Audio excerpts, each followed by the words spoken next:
Let's see how a stack can be implemented using a linked list. We know that in a linked list, every node has two parts. One part stores the data and the other part stores the address of the next node.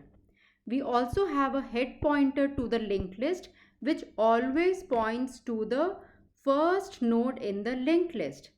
This head pointer we are now going to use as the top variable. That means this will now point to the top of the stack.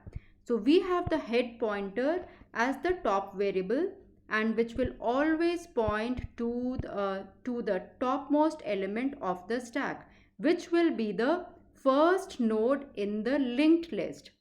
And as stack follows the LIFO principle, that means last in first out, so all insertions and deletions will be done at the node which is pointed to by the top. If top is null, that means the stack is empty. This is just like saying that if the head pointer contains the value null, there is no node in the linked list and the linked list is empty. You can watch my earlier videos on linked list regarding this. So if we have to perform a push operation in the stack, the first thing we need to do is to check whether the top is null or not. If top is null, that means currently the stack is empty. There are no nodes in the linked list. So if this is the case and we want to do a push operation, that means we want to insert a new element in the stack, we will first of all allocate memory for a new node. And this you can check my earlier videos to see how a new node is created using a malloc statement if we are implementing it with C. And we will add the element that we want to push into the stack in the data part. Suppose we wanted to put in 5 or any other element, say like 13 we wanted to put into the stack, and a null over here because this new node is the first and the last node.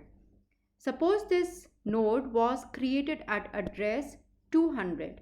So our top variable should now point to this new element which is at address 200. So top has to be updated to the new address. Now top starts pointing to the topmost element in the stack, which is currently the only element in the stack as well. So now suppose we have inserted or pushed an element into the stack. Our stack is currently like this, where top is pointing to the topmost element in the stack, which is 13. And since this is the only node in the linked list, the pointer to the next node is null. If we still want to add or push another element in the stack, again it will be done in the beginning of the linked list only.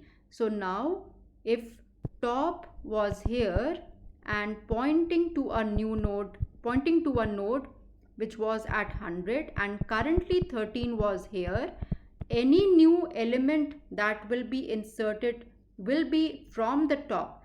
That means a new element that will be coming in over here is like inserting a new node in the linked list at the beginning. So if top is not null, that means already there were elements in the linked list.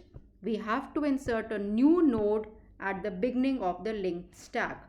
So we will create that new node and we will insert it like we do insert nodes in the linked list. You can watch how we can insert nodes in the beginning of a linked list by checking my earlier videos.